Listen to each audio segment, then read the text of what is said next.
Craig must have studied Hamlet at school. Craig, Stobo, welcome to the show. Did you study Hamlet, mate? No, I didn't study. I studied other Shakespeare and other texts for English 101, but not Hamlet. Did you do English 101 as well? I did it to stage 3. I didn't know you had an English degree in your, or an English major in your degree. I'm a closet wordsmith, Michael. I never saw any evidence of that, Craig. Must have been that debating you did, was it? I guess that's where it all came out. Maybe it did. Hopefully it did. Yeah. No, that would be it. That would be it. Yes, because just so that you know, Craig and I go back to Otago University as well, because he was a very esteemed member of the debating club. You got a first-class honours in economics, as I remember, from Otago. Yes, I did. And those were the days they didn't give them away, Craig. No, you had to work pretty hard, for sure. It was 4 years, but thoroughly enjoyable subject. So I think that helps a lot, doesn't it? If you enjoy your subject matter, it makes it a lot easier. The other thing about first-class honours degrees in those days was that they were shared between the universities. So all the people got into a particular, you were put into the pool of all the universities in New Zealand, and Otago University, for example, economics, it might have been only allowed to have 2 or 3. Is that right? I didn't know they were shared in a pool. That's yeah. Okay. I discovered that later on. But okay. But there were only ever, and so it was entirely possible that Massey, for example, wanted to give a student a first-class honours degree, but they would have to compare that student with maybe the student who came 3rd or 4th at Otago, and they would look at their papers and say, no, that's a 2-1 now, give the 4th degree to the Otago student. Right, so there's some sort of allocation mechanism and a ranking system. Okay, I didn't know that. Yeah, it was a national ranking system too. So if you got one, you were one of the best in New Zealand, not one of the best in Otago. Oh well, there we go. There you go, you see? And put my chest out a little bit more. Absolutely. Did you go and do any postgraduate work after you did your degree? Only an advanced management program at Wharton Business School, but I did a finance paper at Victoria University, Money and Finance, which I thoroughly enjoyed, but not to a postgrad degree level, more about subject matter interest. Okay. I don't know if you and I were talking last week about the coalition agreement because it had just come out. Have you had time to look at that more? And I guess you also would have had the opportunity to look last night this morning at the 49 bullet points that will be the 100-day program. Is there anything in there that particularly stands out to you, Craig? No, because they're a subset of the kind of 100 points or National's original plan plus the coalition agreements. But what is striking is, I'll use the word cessation, like the word stop. So, stopping Three Waters, stopping the income insurance scheme, stopping Lake Onslow, stopping Wellington moving, stopping the Auckland fuel tax, stopping the clean car discounts, stopping any more work on Hei Puapua, disestablish Te Pukenga, which is the 16 polytechs and 9 ITOs, abolish the Maori Health Authority, stop the Auckland light rail. There's a huge amount of cessation, and then you think to yourself, well, what are the consequences of that in terms of remaining liabilities, staff, property or leases and offices where work stops? And then you think, great, that's what they promised, and it's breathtaking in its breadth. Okay, what replaces that?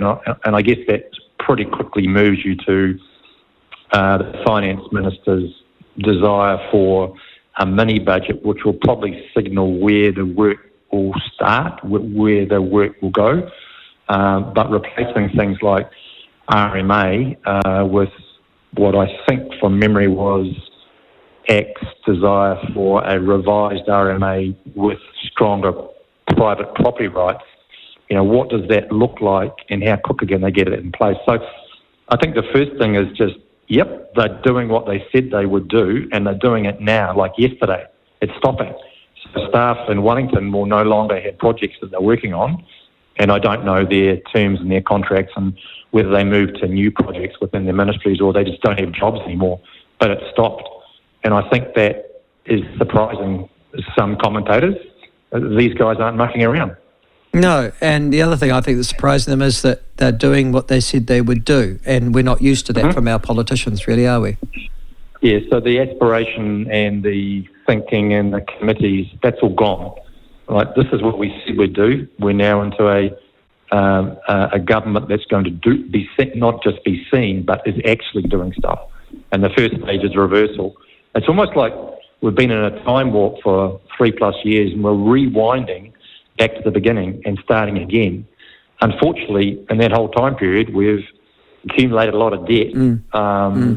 A lot of people have been employed in positions that were effectively hollow, or would seem to be in retrospect hollow, and we're having to start again. So it's like a lost 3 years. Well, maybe a lost 6 actually in some ways, Craig. Well, maybe so. Yeah, no, I agree with you. Listen, the other thing from your point of view, you're in the renewable electricity area. You'll be interested to see the stopping work on Lake Onslow, the pumped hydro scheme. I don't think it ever made sense, and I live here, so, you know. But the other one is, there's a bullet point under that goes, begin efforts to double renewable energy production, including a national policy statement on renewable electricity generation. That must have made your heart skip a beat yesterday. Yeah, again, it's a statement. It doesn't necessarily lead to the government directly involved in renewables, but what I think they're saying is, what are the frameworks we need to put in place to enable renewable energy generators to do more in a shorter space of time? So there is a desire somewhere in those bullet points around cutting consent times for renewables. So it took us 21 months to get consent for the repowered wind farm behind Palmerston North, and I've argued that's still far too long, and this government's prepared to look at 12 months.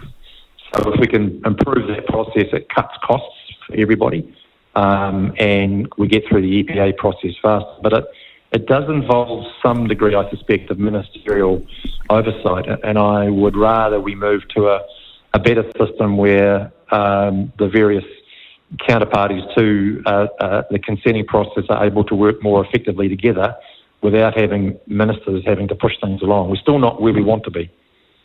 You're resident now in Auckland or Wellington? You're resident in Auckland, yeah. Okay, because I was just going to say, the one straight under that was really interesting too. And I assume that there's a 1 to 49 in sort of terms of priority or in terms of importance. But withdrawing central government from Let's Get Wellington Moving, that multi-billion-dollar rejuvenation public transport scheme for Wellington, boy, that's gonna hurt them, isn't it? Well, I'll have to think more carefully around infrastructure, and I think it's a serve from central government saying we're not quite clear on why we should be involved as taxpayers. If the region wants, solutions, they need to rewrite those in ways that make sense. I think it's a reset, basically, and at the moment, the government's clearly looking at both operational expenditure and capital expenditure and saying, hang on, let's just figure out what our obligations are, stop those that are not, in their minds, necessary, and starting with a fresh whiteboard. So, yes, it's stopping, but I think that's because of the very poor performance of that project and its goals that are not very clear. So I applaud the government for doing that and for rethinking how should they work with local government. I guess the other thing from today and my front page paper today is a massive solar farm, a solar electricity or energy farm that's going to be placed across the Mackenzie. And I think there's one that's just going up into Northland as well. I have to say I'm in two minds about that. I can see that solar energy is not a bad idea. They're talking about it powering 100,000 homes, Craig, 100,000 homes generated from that. But it's also going to change the landscape, you would expect, of one of those, previously undisturbed areas of New Zealand, the Mackenzie Basin. Is that just the trade-off we've got to make? Yes, and it sort of goes to what's the best type of renewable energy that New Zealand can produce vis-a-vis fossil fuels, for example. So cost of solar cells and the equipment required have come down. Getting sites that have the sunlight hours is a bit more challenging in New Zealand compared to other countries. But one of our best advantages is wind. And at the moment, I'm kind of biased because I'm in a wind farm, but it seems to me that wind is our natural resource superior to sunlight. But that project and the one in Northland still need an agreement to take the power out the other side once it's built, still need to go through the consent process, still needs financing. If you look at the Transpower website, there are lots of projects in prospect, but not all of them are going to get across the line. So there's been quite a few solar projects mooted already, but they haven't got up and running. So I would see it as, people putting their best foot forward, but not clearly having established a conclusion in terms of the economics and the consent process. But they put their hand up, which I think is good. Whether they get there, I don't know.